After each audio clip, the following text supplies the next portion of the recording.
राजस्थान के एक छोटे से गांव में एक किसान अपने परिवार सहित रहता था। किसान का नाम था राम सहाय। एक बेटा घनश्याम, 2 बेटियां और पत्नी के अलावा उनके परिवार में और कोई नहीं था। बाप बेटा दिन रात अपने खेत में मेहनत करके फसल उगाते और पक जाने पर उसे मंडी में ले जाकर बेच देते। बस यही थी उनके परिवार की कमाई। शहर से दूर बसे गांव में कमाई करने का और कोई साधन भी नहीं था।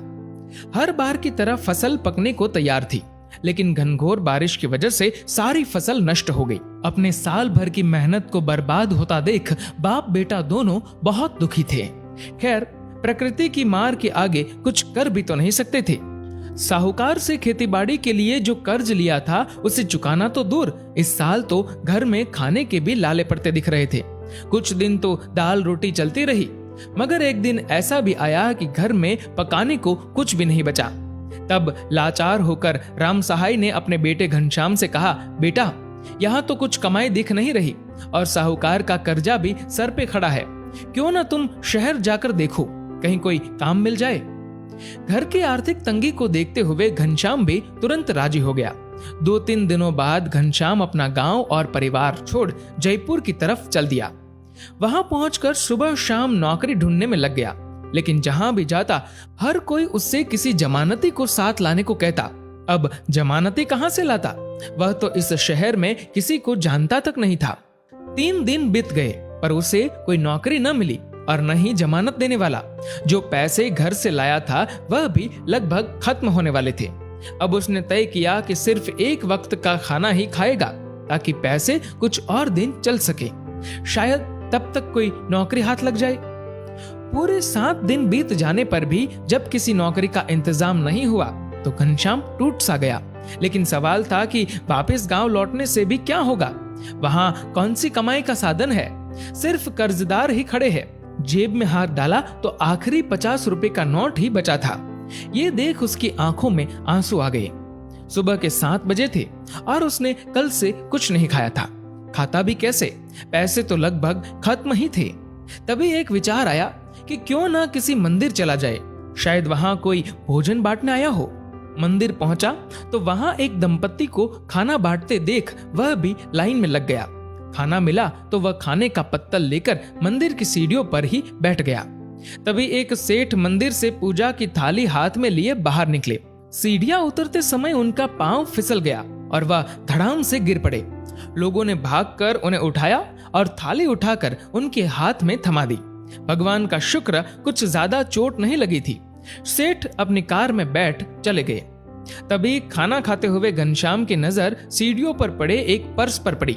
उसने उसे उठाया तो उसमें नोट ही नोट भरे थे। वह समझ गया कि हो न हो ये पर्स उन सेठ का ही है जो अभी गिर गए थे, लेकिन सेठ जी तो जा चुके थे। घनश्याम ने पर्स को ध्यान से देखा तो अंदर एक कार्ड पड़ा था जिस पर जौहरी बाजार में स्थित किसी दुकान का पता लिखा था।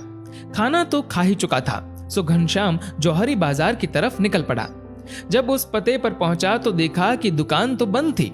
आसपास लोगों से पूछा तो पता चला कि यह दुकान तो लगभग 12 बजे ही खुलेगी।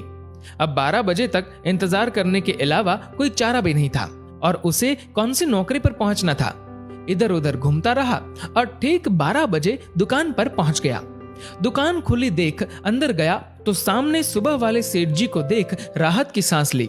उनके पास जाकर उनका पर्स उनकी मेज पर रख दिया। अपने पर्स को पाकर सेठ जी बहुत खुश हुए।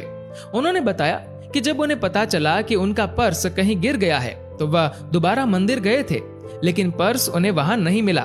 तब घनश्याम ने बताया, सेठ जी, जब मेरी नजर इस पर्स पर पड़ी तब तक आप मंदिर से जा चुके थे। वह तो अच्छा हुआ कि इसमें आपका कार्ड मिल गया और मैं यहाँ तक पहुंच पाया। तब सेठ जी ने उससे पूछा, क्या तुम्हारे मन में इतने रुपए देखकर यह ख्याल नहीं आया कि पर्स तुम ही रख लो? तो घनश्याम ने उत्तर दिया, सेठ जी, मैं एक किसान का बेटा हूँ और मेरे पिता ने मुझे सारी जिंदगी ईमानदारी से जीना ही सिखाया है। जैसे हमारी फसल भगवान भरोसे होती है वैसे ही हमारी जिंदगी भी। धोखाधड़ी या बेईमानी से पैसा कमाना तो हमने कभी सीखा ही नहीं। सेठ जी इस उत्तर से बहुत ही प्रसन्न हुए। उन्होंने 1000 रुपए इनाम के उसे देने चाहे, लेकिन पर्स लौटाने को अपना फर्ज बताकर घनश्याम ने उन्हें लेने से इनकार कर दिया। तब सेठ जी ने घनश्याम के सर पर हाथ रखकर आशीर्वाद दिया और बोले, बेटा कभी भी किसी चीज की आवश्यकता हो तो बिना झिझक चले आना।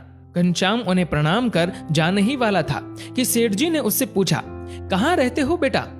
सड़क पर या पुल के नीचे? ये उत्तर सुन सेठ जी हक्के बक्के रह गए। सेठ जी ने दोबारा पूछा, और तुम काम क्या करते हो? इतना सुनते ही घनश्याम की आंखों में आंसू आ गए। रोते हुए उसने सेठ जी को बताया कि कैसे कोई जमानती न होने पर कोई उसे नौकरी नहीं दे रहा। पिछले 7 दिनों से वह जयपुर में नौकरी तलाश रहा है। सेठ जी तुरंत बोल उठे, तुम तो खुद में ही अपने जमानती हो, फिर भी कभी कोई पूछे तो कह देना तुम्हारा जमानती मैं हूँ। और फिर सेठ जी ने उसे अपनी ही दुकान पर अच्छी पगार पर रख लिया। उसके रहने व खाने पीने का इंतजाम भी कर दिया।